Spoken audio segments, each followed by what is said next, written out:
Sedekah subuh. Sedekah subuh, kenapa saya berkata sedekah subuh? Bukan berarti tidak boleh sedekah di waktu yang lain. Semua sedekah boleh di setiap waktu dan setiap saat, hari Jumat maupun selain hari Jumat. Tapi sedekah subuh itu termasuk sedekah yang terbaik.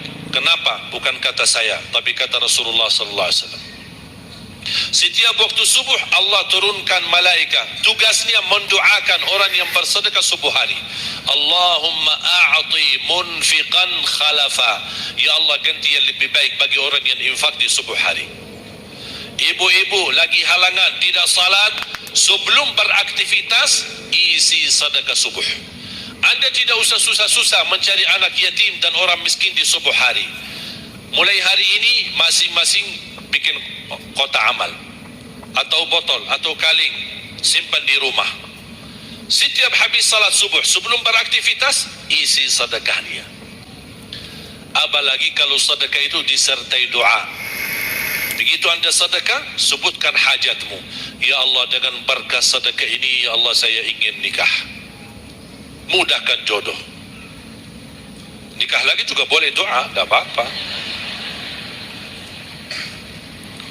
Ada yang sedang melamar kerjaan, anda isi wallahi dahsyat, amalan ini wallahi dahsyat, manfaatnya banyak untuk menyembuh penyakit, menabulkan hajat, memudahkan urusan, dan tidak pernah saya sampaikan amalan ini, semua alhamdulillah berhasil mendapatkan hajatnya. Begitu anda isi doa, ya Allah dengan berkah sedekah ini mudahkan lamaran kerjaan saya. Ya Allah dengan berkah sedekah ini mohon titipkan pahalanya untuk kedua orang tua saya.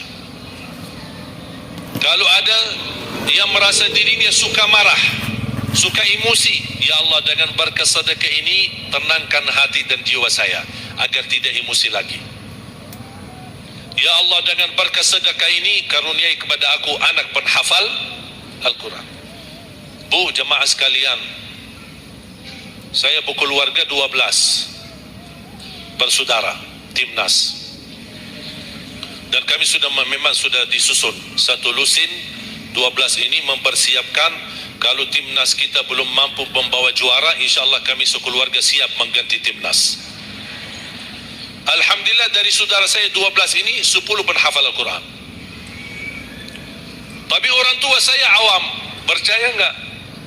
Orang tua saya bukan ulama, bukan kiai, bukan ustaz. Ayah saya belajar kelas 3 SD.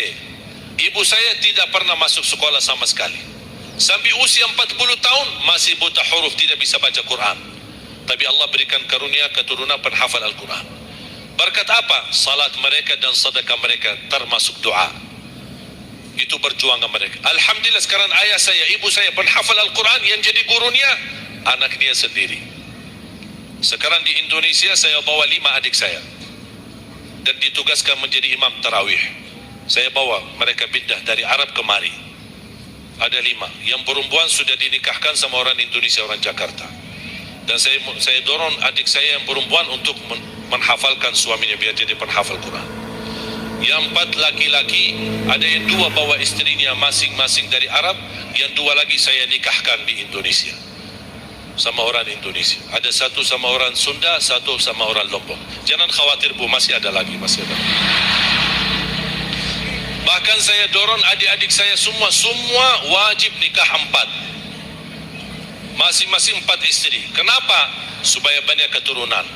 Kalau bisa setiap satu istri 12, satu lusin. Masya Allah luar biasa. Mengapa? Karena kita punya perjuangan yang masih panjang. Cita-cita saya mencetak 1 juta penghafal Al-Quran di Indonesia. Ketika saya datangkan adik saya tugaskan sama mereka dan tegas, kalau kalian datang hanya mau berhiburan, pulang. Kalian di sini untuk bersama-sama memperjuangkan untuk mencetak 1 juta penghafal Al-Quran. Dan alhamdulillah program ini sudah jalan. Dan kita terus memperjuangkan, dan saya harap semua jamaah insyaAllah berkenan terlibat dalam program ini. Cita-cita saya semua masjid se-Indonesia insyaAllah diimami imam penghafal Al-Quran 30 juz. Bahkan lebih hebat lagi cita-cita saya, InsyaAllah saya yakin akan terjadi. InsyaAllah di demikian hari, di waktu yang Allah insyaAllah tentukan, insyaAllah Presiden kita penghafal Al-Quran. Coba, ya Allah, rasanya enak. Langsung diumumkan di Masjid Istiqlal, khatib dan imam salat Idul Fitri, penghafal Al-Quran 30 juz, Presiden Republik Indonesia. Oh, mantap. Imam salat Idul Adha, Presiden kita. Salat Jumat, khatib dan imam, Presiden kita. Tak perlu ganti imam. Sudah tak perlu ganti imam, subhanallah, luar biasa. Coba, saya kagumi ketika membaca dan melihat YouTube-nya Presiden Erdogan, Turki. Walaupun beliau bukan penghafal Al-Quran, tapi murattal bacaannya beliau, Masya Allah. Mana ada sekarang Presiden di dunia Islam sebagaimana bacaannya yang benar. Ini sudah saatnya, tapi bukan sekarang ya, nanti maksud saya, sabar dulu. Nanti jadi kacau nanti semua. Nah, sabar dulu. InsyaAllah ada waktunya. InsyaAllah. Mulai dari sekarang kita yuk bersama-sama mempersiapkan untuk kalau anda gagal menjadi penghafal Al-Quran, jangan gagal anakmu, cucumu, generasi yang ini semua. Kita melihat, saya bangga. Kenapa saya semangat untuk mencetak 1 juta penghafal Al-Quran? Itu berkatnya acara Hafiz Indonesia. Nonton kalau acara Hafiz Indonesia? Nangis ya? Habis tisu kan? Tahu enggak salah satu karunia Allah untuk Indonesia? Ada teman saya pun usaha punya TV di Arab. Beliau ingin membuka dan membuat acara Hafiz Indonesia versi Arab, tapi gagal. Kenapa?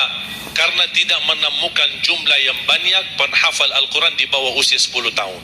Hanya Indonesia saja. Malaysia kalah, Indonesia saja. Di bawah 10 tahun.